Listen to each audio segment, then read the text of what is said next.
This is NAB Show Live.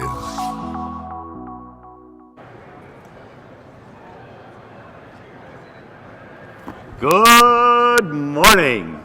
Welcome to NAB Show Live. We're here on a Sunday. Michael Mansouri, my guest from Radiant Images. You're watching NAB Show Live from NAB Show 2019.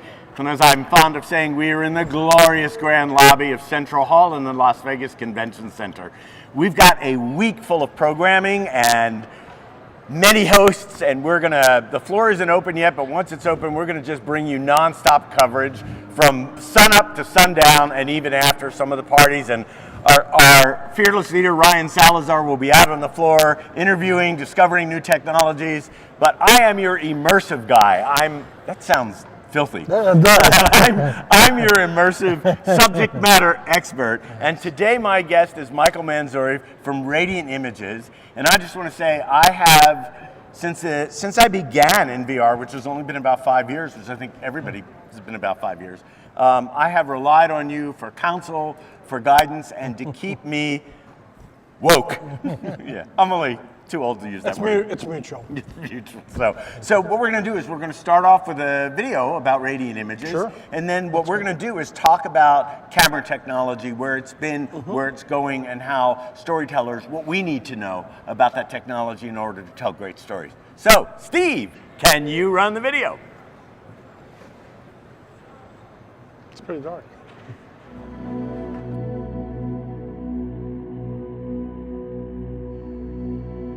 We really are writing the rules from the beginning here. Yeah, we're taking some traditional video and film. We're taking some theater. But at the same time, we're creating a whole new language.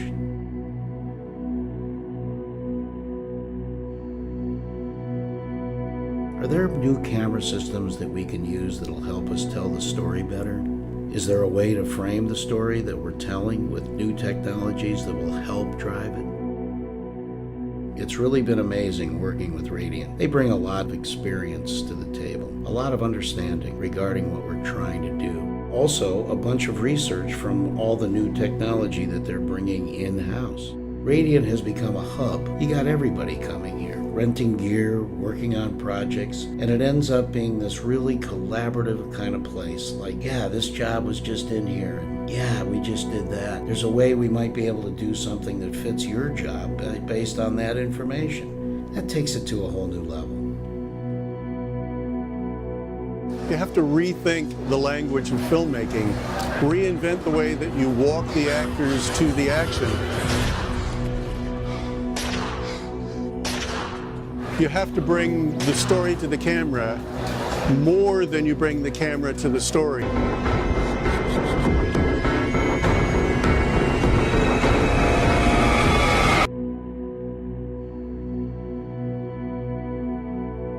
It'll turn into something that it ought to be, virtual stories that are longer and more dramatic and more immersive.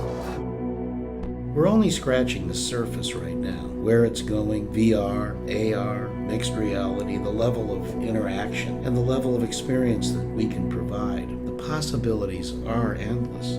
Radiant Images has been a great partner in that by coming to them with an opportunity or with a problem and saying, hey, we want to tell this kind of story. We want to create this kind of adventure for a fan. How we do it, what technology is there, and they help us put that together.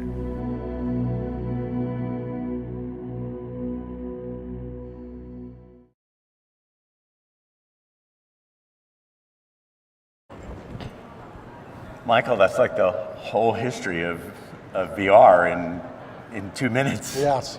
So it's a core philosophy of how storytellers could evolve telling stories in different platforms and allow audiences to not just be inside of a hut, but actually now walk inside these worlds. And I think that has been always the ultimate dream for storytellers. From the first caveman that took his handprint, positioned it on the cave, to now, that's the dream. The dream is, how do we bring our stories and bring the viewers into our worlds? I think what's so fascinating and what I love about being in the immersive content industry is that the innovation is constant. It seems like every 15 minutes. It's really challenging to keep up with it. But in past, you'd have people, because I've been in the business way too long, but you'd have people just throw you technologies. And even, you come to NAB, there's so many new technologies on the floor, you learn how to use them, but they're iterative, they're not disruptive.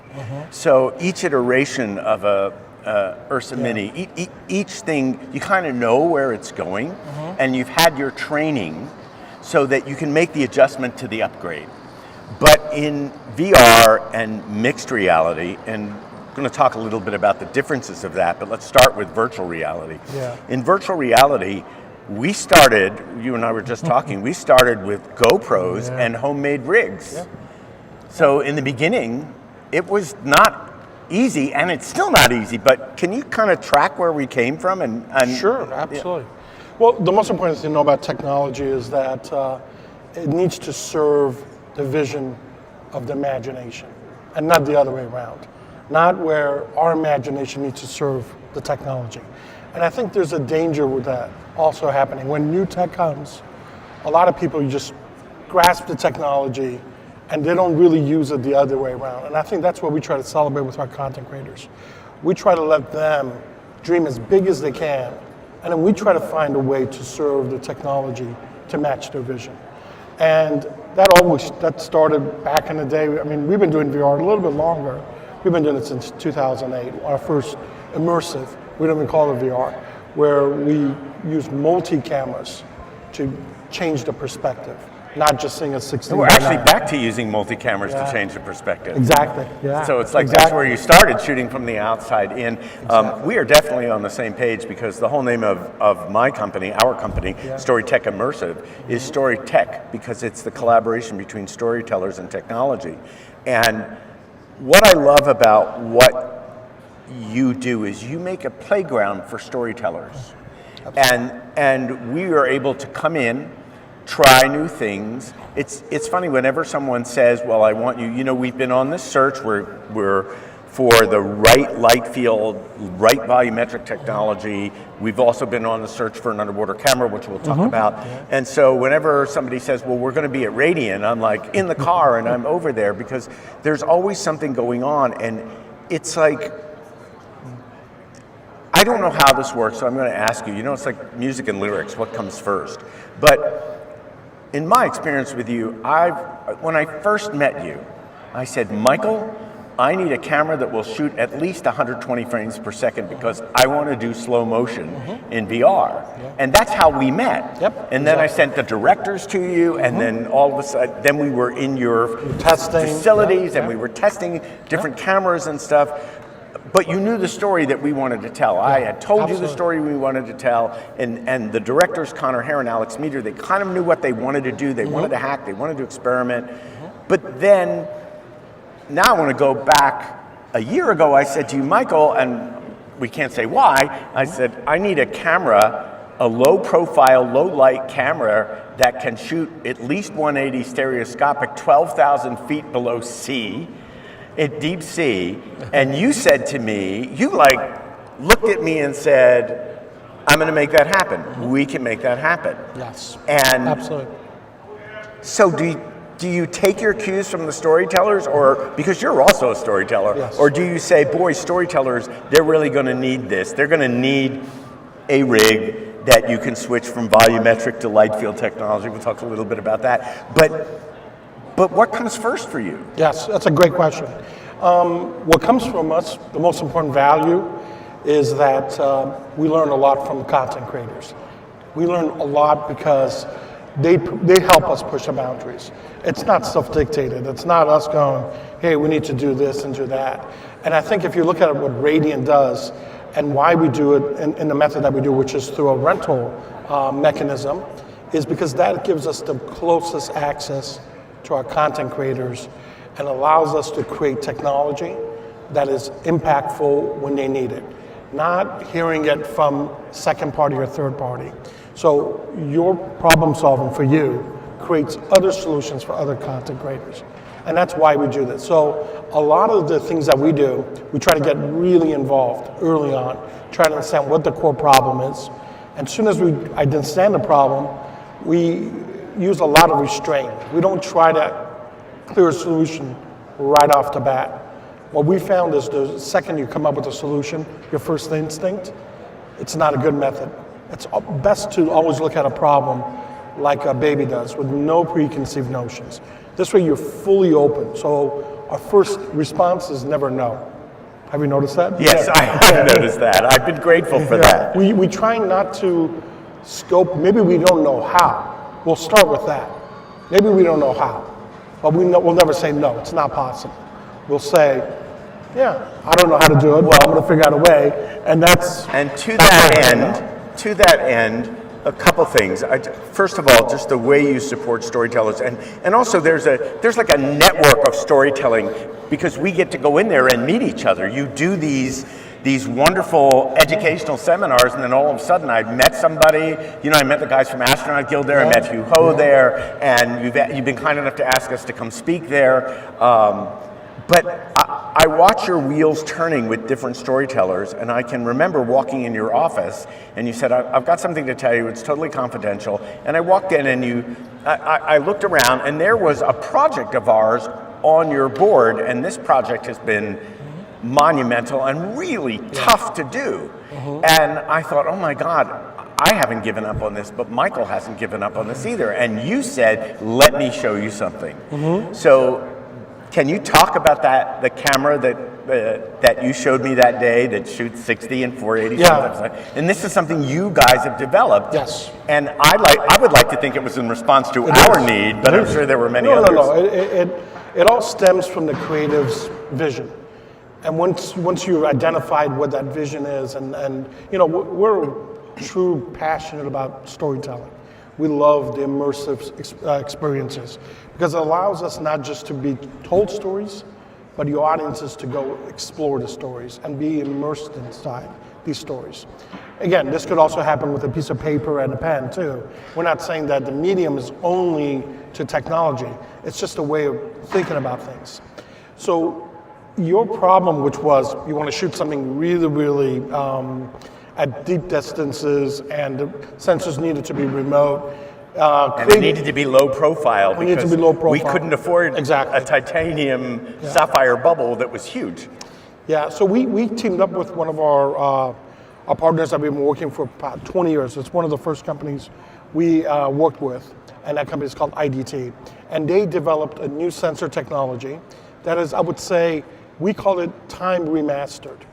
And if you look at how we see the world, we're right now living it, but we can also have a flashback and live the past. But they both continuously move at the same time. The flashback may be slower, right? So these new cameras allow us to capture both 60 frames and high frame rate at the same time. So simultaneously, 60 frames per second, and you said 480. Up to 480, we're working on even higher frame rates. But what we want to do is be able to use one single camera profile to do this live too, not just processed and you know. And you knew that was our need. I mean, we needed to be able to do both. Yes. We needed to record, we need to be able to live stream. Live stream it, yeah. So this allows us to do live streaming up to 60 frames. So you can do 24, 30, or 60. But at the same time, so if I'm juggling some oranges here, the audience could see it at 60 frames. And we could also regenerate it at the same time from the same perspective, not another camera, same camera perspective, up to 480 frames. This becomes also really interesting, because if you just apply it to normal traditional capture, it's fundamentally going to change the way we see things. What most high-speed cameras lack is incredible dynamic range. Well, there's a thing called frame stacking.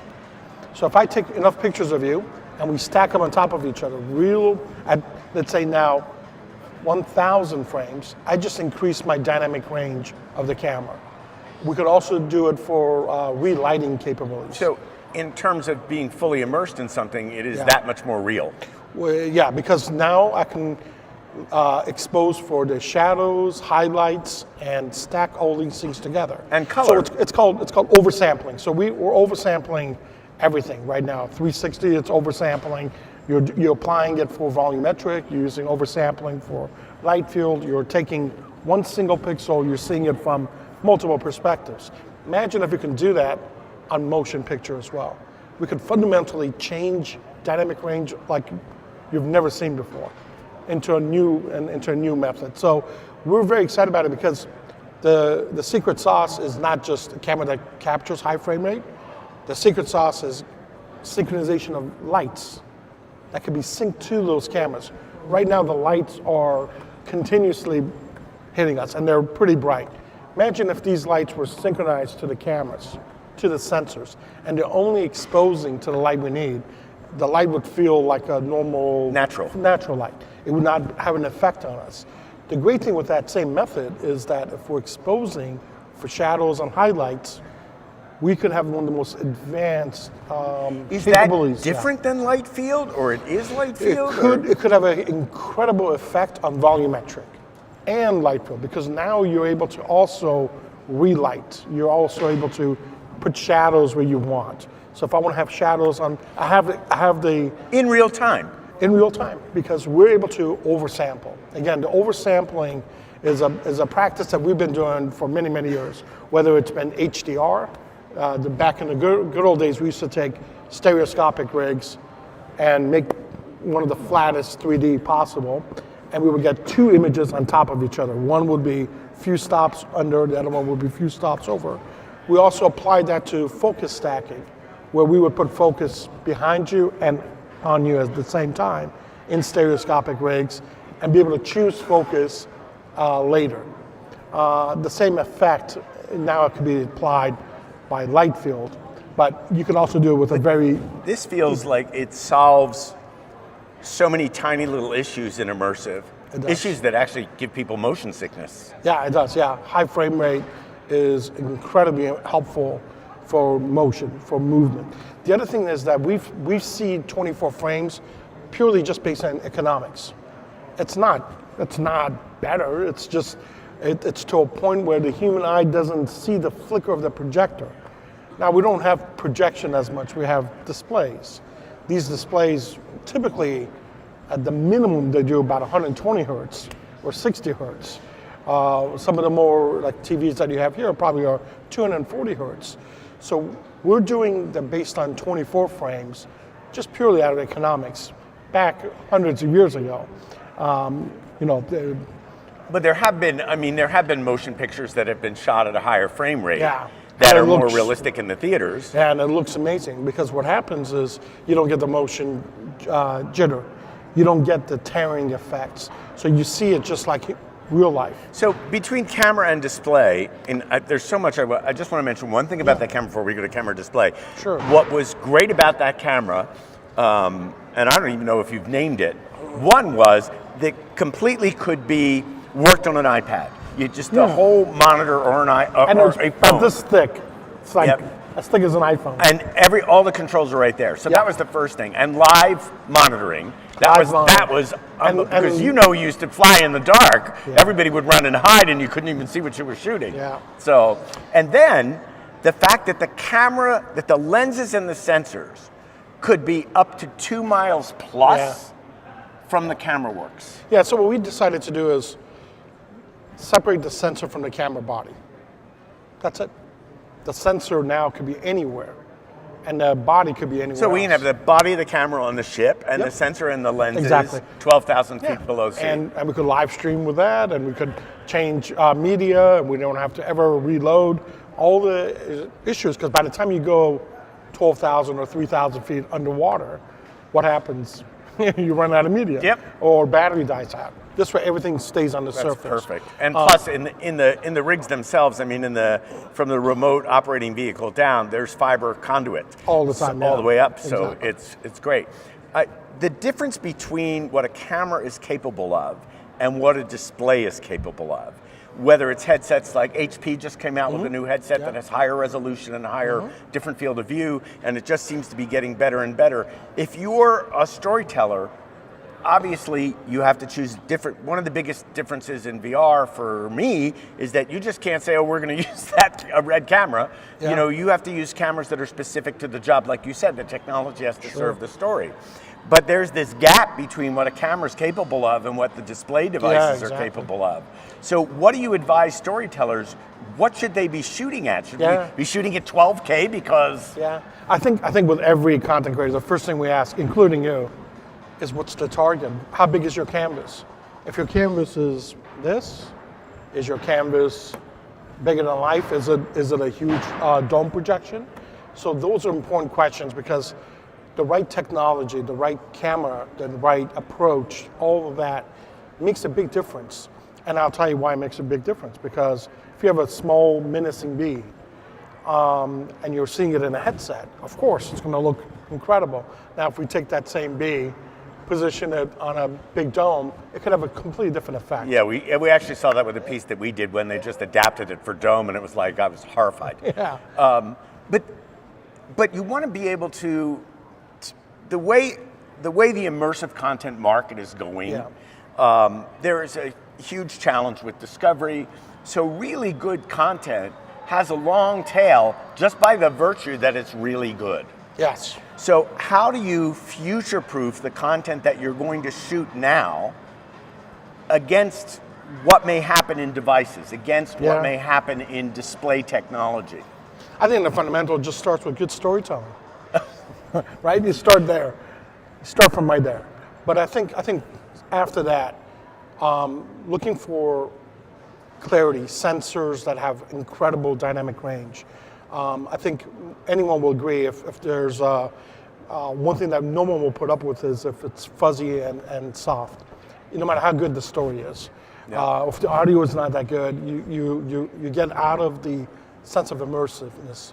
So we always push back on the quality of the imagers that we're capturing. We try to push that and advance it as hard as possible. And that's why sometimes we're forced to make our own solutions because we see a lack of solutions or lack of resources applied to it, or the approach is leaning more towards convenience and not the power of incredible imagery. And for that, you have to fight hard for it. You have to push harder. Everyone else typically uses the same typical sensors and the same methods. Well, and I don't want to criticize the filmmakers that are out there because every bit of experimentation is vital. Yeah, absolutely. I just don't believe that some of those experiments should be released for public consumption because you're getting people inside of headsets and they go, well, this is it, you know, and then they don't want to go back in. You know, it's a great point because especially in immersive, when we're dealing with immersive, you really are making a social contract with your audience. You're asking them to take a leap of faith and jump inside your stories. In that, you have to deliver a lot. You have to really make them feel they're immersed, and because they can't, obviously, sometimes they're either in headsets or they're watching it in a massive dome. For that, you have to really, really go out of your way and really have an impact. When you work with, say, a traditional director who's come in and wants to get into VR, how do you ease them into VR? How do you translate what they know without offending them? Because these are sometimes award-winning filmmakers who are coming into VR and really want to do what they've done before in film, and yet that language doesn't quite translate. How do you work with them? So we've been very fortunate because we've been in business for almost 15 years now, and we've gone through all the technology cycles where first digital cameras, HD, RAD cameras, and 3D stereoscopic. So what we've learned is we don't tell our filmmakers what to do, what they cannot do. We never tell them, you cannot do this. I think if you want to infuriate anyone that's creative, is you first tell them what they can't do. We try to work with them in a different approach. And I think everything is about approach. It's not about how much knowledge you have, how smart you are, or how great you are. Those don't make an impact. But I think the approach and how you work with people, I think that makes things move. If we're truly collaborators with people, we shouldn't tell them you can't do this. These are all the rules. Because the first thing that, Well, as a filmmaker, including you want to break break the the rules. rules. Yeah. Someone shows me a rule, I'm like, well, I want to break that rule. And I think throughout history, we've had a lot of people that have broken those rules. But in a fundamental way, the first approach for us with filmmakers, and I think that's why we attract a lot of filmmakers, is we tell them that apply what you know, your gut instinct. It's our job to serve the technology to you and make it as simple as possible. And that's part of what we do with a lot of the education. That's how you met some of the other content creators. We work with the ones that do incredibly high-end projects to the ones that are still experimenting. And I feel in somewhere in between, we could all learn a lot, and that's how we learn, by not being in bubbles. And that's part of... on one of the projects we did, we basically had, I think, 5 people who had done immersive filmmaking before, and the rest of the crew had not. And they so loved learning. Yeah. And we did have one person who kept telling us what we should do as a traditional, someone from traditional film. And I basically had to say, I think this is more of, we trust your skill set, and that's why you're here, but you're gonna have to listen and just open your mind a little bit. Yeah. And even in live, I've been producing live lately, and we've had directors that have come from live, and they really know live television, and they know what to do. But they can't do those cuts that they did. They have to think about how to transition the audience from one thing to another, and we've actually corrected some of those things in post. So it's still, but there's just this, like, every time I think, I never think I know. I think I'm finding out.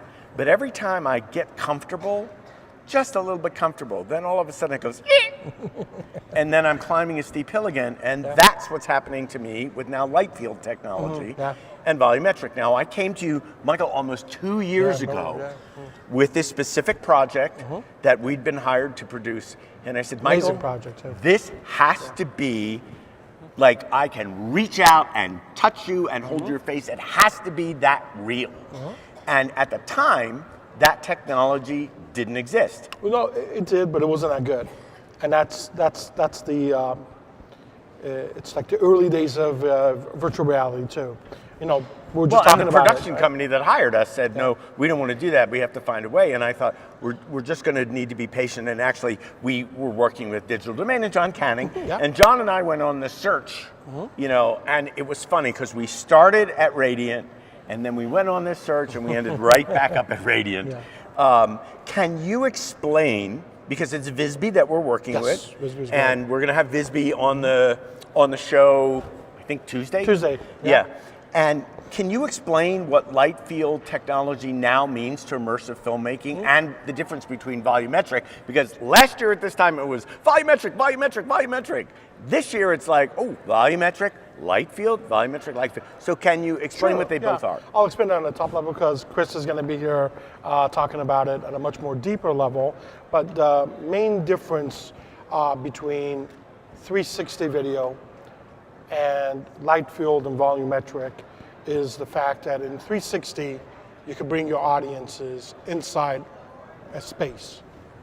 And free viewpoint videos, which what we call free point videos, like light field, 6-stop, and volumetric. Okay, 6-stop is 6 degrees of freedom, 6 degree movement. which even though we explained it yesterday, people might not have been watching yesterday, so you can actually go back and watch yesterday's maybe, but 6 degrees of freedom means I just don't do this. I can actually walk around the object. It's Absolutely. like that real. Yes. So your audiences can now watch, but not in a passive way. Free agency. And they could walk around and they could be inside your movies and they could be inside these experiences. Now also for traditional methods, a lot of studios are using this as a method to capture, let's say you and I are here, but let's say you're in Japan and I'm in London because of my schedule, but we happen to be at NAB. We really want to get this, set captured, but we only have the set for one day. And this happens a lot, right?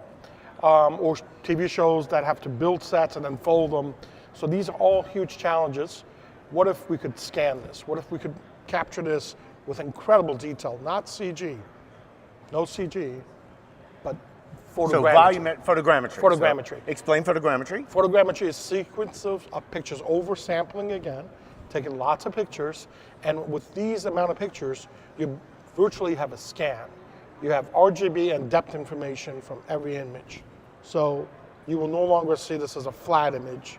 You can move the camera, you can move your perspective anywhere around So this the model. computational photography will assemble all of these Yes. images Yeah. to something that is, except for touching it. But with haptics, you will be able to in the sure. future. Yeah. And then assembles all this. So conceivably, if I wanted to put people back on a set, like if I wanted to do Will and Grace another 25 Sure. years from now and put people back on that set, I could do that. Yeah. But would they be able to interact with that? Absolutely. And so we're currently, I can't tell this, the actual studio that we built the volumetric and light field stages for, but we built one of the world's largest film studios, and they're experimenting in this method now. So what they're doing is they're going through the entire cost factors of building sets, folding sets, bringing actors in, and trying to figure out new methods of capture. Well, virtual sets have been around for a long time. Yeah, but this will become different than virtual set. This will become real live action, photogrammetry, photorealistic sets. And the characters will be inside these, will be the same thing. They'll be live action, real characters. So we're obviously trying to reduce the cost of production, but also there are a number of cost-saving factors involved in that. Yeah. And So nothing is right now optimized for cost right now.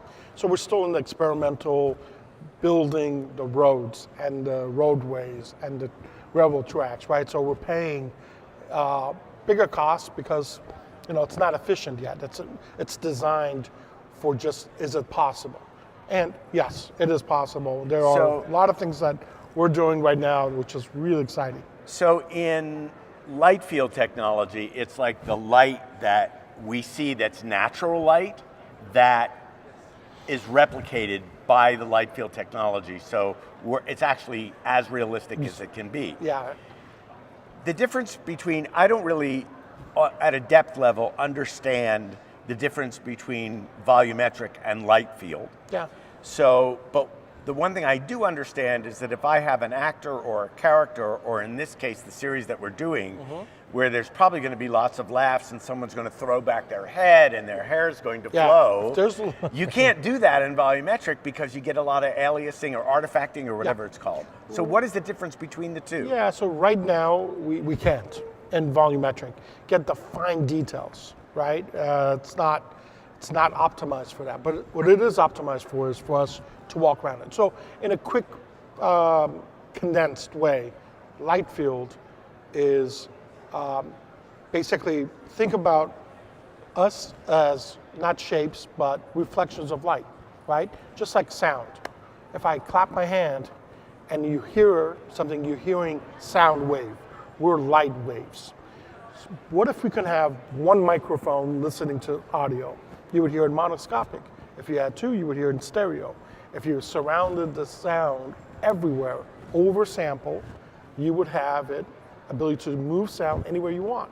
The same thing happens with light field, where our reflection is captured by sequence of cameras everywhere, and then they're reprojecting a video file.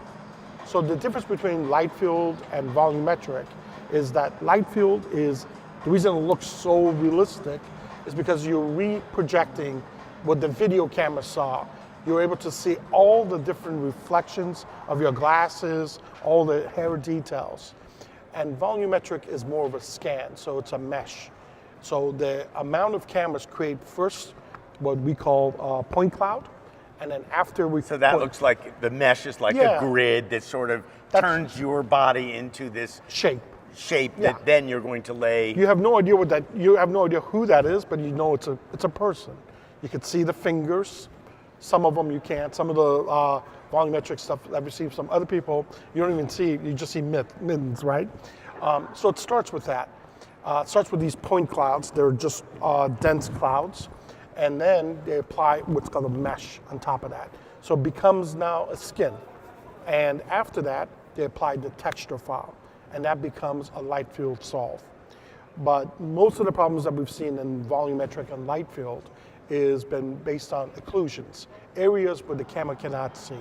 So if I cannot see underneath your shirt, or if I can't see details of your hair, what happens, it does assumptions, and that's where you get the sparkling effect.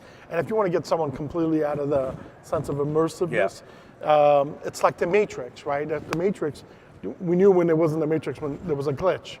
So as storytellers, it's such an important task not to let these things like fall inside of our storytelling. We have to notice these details. Like if you see a glitch, your audience immediately will know this is not immersive. I'm not here. So if you're looking at your options, and maybe my opinion as I research these things, because I rely on you a lot and I rely on people that know more than I do.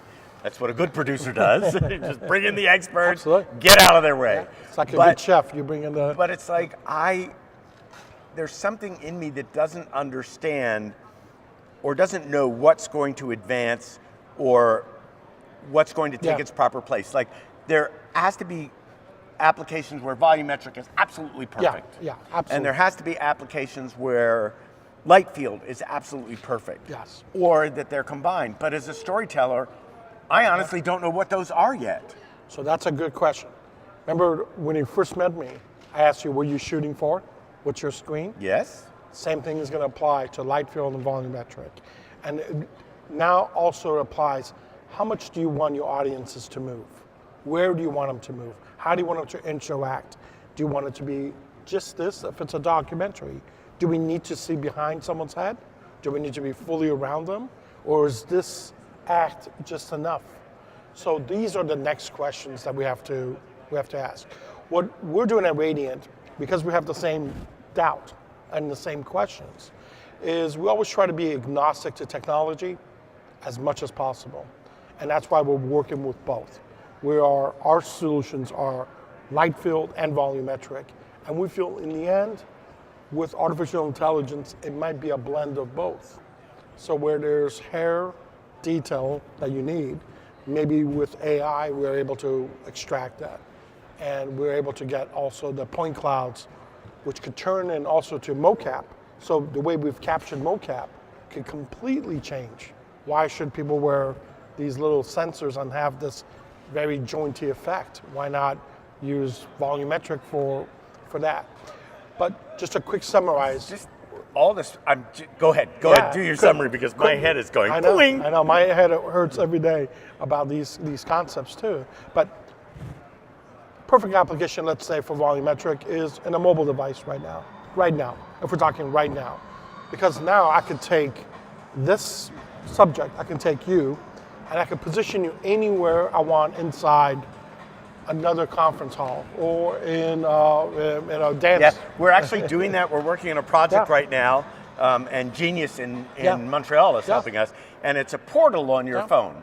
And you step inside the portal. Once you step inside, then you turn around and you are in it. Yeah. And for those of you who want to understand this, there's the NBA AR app that you can get. That's the perfect demonstration of that. So yes, I get that. Yeah, but now you are the subject. Let's say the physical person, not the environment. Now we could bring this. If we scan this could be anywhere. So you're going to take me and you're going to put me on top of. Yeah. The Matterhorn. Exactly. And let's understand why we're in such a race for these kinds of methods. I mean, the real reason is because I keep looking at your glasses. The reason I keep looking at your glasses is these are the next operating systems. It's no longer, when was the last time you guys go on a computer? Most of our transactions happen on our mobile devices, right? Mm-hmm. And if we want to peek also a little bit into the future, the operating systems will soon change. They won't necessarily. So we're talking about spatial computing. We're talking about spatial computing, cloud computing. So the glasses will become a portal of a display, and these, because you move and you're not in a flat image, You need free viewpoint videos. You need your assets to move with you. So a lot of the assets, like 2D assets, will become obsolete in these glasses because you need to be able to look around the subject. Like, let's say if you are our new tour exhibitor and you're showing us NAB, if I have the traditional methods, I'll walk past you. But if you are captured in volumetric, anywhere you're at, I could reposition you and you could be there. So a lot of the things that are happening in volumetric and light field are really truly are also for the next operating systems. We call them the next operating systems. Wow. My mind is blown. I'm thinking about all the computational power that's needed. I'm thinking about the algorithms and the AI that will combine all of that information into images that will make a holodeck or take us out of the reality that we don't want to be in and put us in one that we do want to be in. How do people, it's so hard. I mean, you come to NAB and you hopefully see the future. You go to SMPTE, you hopefully see the future. But where do storytellers, besides Radiant Images, where do storytellers go to learn? I mean, I could say personally from ourselves how I learn, and I try to identify myself as a storyteller filmmaker as well. Frankly, I think I learned the most from people who don't know. They ask the most important questions, and they don't have the.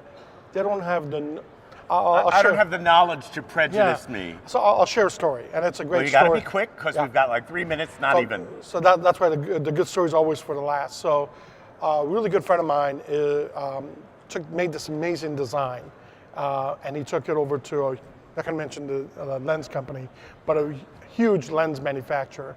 And they all looked at it, and they brought all their head engineers, and they kept staring at it, and then looked at him and said, you know, this thing's amazing, and you know, the only reason you were able to make this design is because you know nothing about optics. And I think I learned a lot from that, because what you don't know, and stupid questions, and the people that come in and refuse to know boundaries, they're the ones that are truly pushing the industry forward. They're helping more than they know. So we do a lot of events also with small kindergartens. We have our next door neighbors. Oh yeah, I remember you telling me this. And I'll tell you, if you guys want to learn, I'd say we learn the most from the younger generation, because they don't have to worry about business models. They don't have to try to make things fit. They're just curious. They want to learn, and anything is possible. And I think that's where we learn the most, where there's no restrictions, that our imaginations could be as big as we want, and anything is possible. I would say you are an imagination facilitator. Yeah. As a storyteller, I appreciate what you do for the community.